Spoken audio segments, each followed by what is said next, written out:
এক অসামান্য প্রতিভার অকল্পনীয়ভাবে মৃত্যু। রাহুল অরুণোদয় বন্দ্যোপাধ্যায়ের মৃত্যুতে প্রশ্ন উঠছে অনেক, কিন্তু কোনো উত্তর এখন অবধি পাওয়া যায়নি। এমনকি রাহুল বন্দ্যোপাধ্যায় যে প্রযোজনা সংস্থার সিরিয়ালে শুটিং করছিলেন, তার অন্যতম কর্মকর্তা ও রাজ্য মহিলা কমিশনের চেয়ারম্যান লীনা গঙ্গোপাধ্যায় ঘুরিয়ে কার্যত রাহুলের ঘাড়েই দোষ চাপানোর চেষ্টা করেছেন।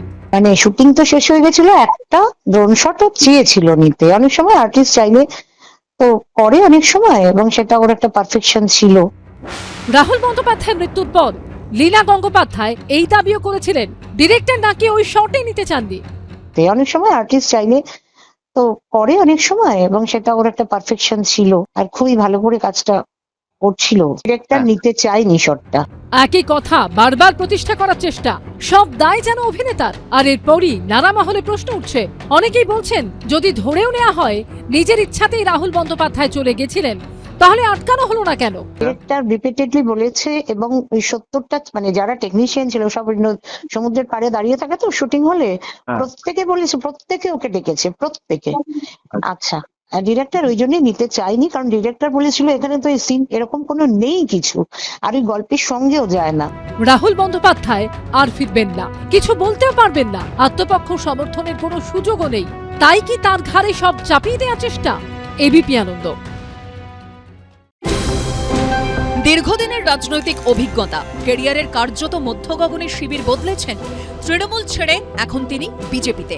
মানিকতলা কেন্দ্রে এবার সেই অভিজ্ঞ রাজনীতিবিদ তাপস রায়কেই প্রার্থী করেছে বিজেপি, তাও আবার এককালের রাজনৈতিক সতীর্থ সাধন পাণ্ডের কন্যা শ্রেয়া পাণ্ডের বিরুদ্ধে। প্রার্থী তালিকা প্রকাশের পর থেকেই প্রচারে ঝোড়ো ব্যাটিং চালাচ্ছেন মানিকতলার বিজেপি প্রার্থী তাপস রায়।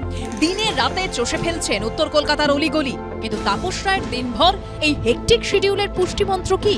কিভাবে নিজেকে ফিট রাখছেন? উত্তর ছিমছাম বাঙালি খাবারে। আমি প্রতিদিন যা খাই নির্বাচনের সময় তাই খাই, অন্যথা না। ডাবের জলও আছে, সেটাও খাই, হালকা খাই খুবই, দুবেলায়। তাতে পরিশ্রম করতে সুবিধা হয়। ব্রেকফাস্টে ওটস খান তাপস রায়, দুপুরে সালাড, ভাত, ডাল, উচ্ছে ভাজা অথবা নিমপাতা ভাজা দিয়ে আলু মাখা, মাছ ও দই, ডাবের জল দিয়ে তিনি লাঞ্চ সারেন। চিকেন কিংবা মাটনেও আপত্তি নেই তাপস রায়ের, তবে তা হতে হবে দেশি। আমি মাছ মাংস সবই খাই, তবে সব মাংস তো খাই না। হ্যাঁ, মাছ খেতে ভালোবাসি, সব মাছ খাই না, 7-8 রকমের মাছ খাই, ডিম খাই, মাটন চিকেন খাই, খুব কম খাই, ইদানিং কমিয়ে দিয়েছি। মমতা ব্যানার্জি তো মাছ বন্ধ করে দেবে বিজেপি। মমতা ব্যানার্জি তো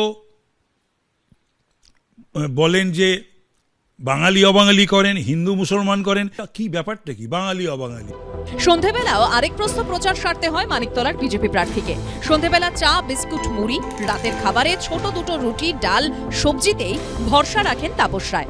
বাড়ির খাবারের সঙ্গে সঙ্গে রেস্তোরাঁর খাবারও বেশ পছন্দ করেন তাপস রায়।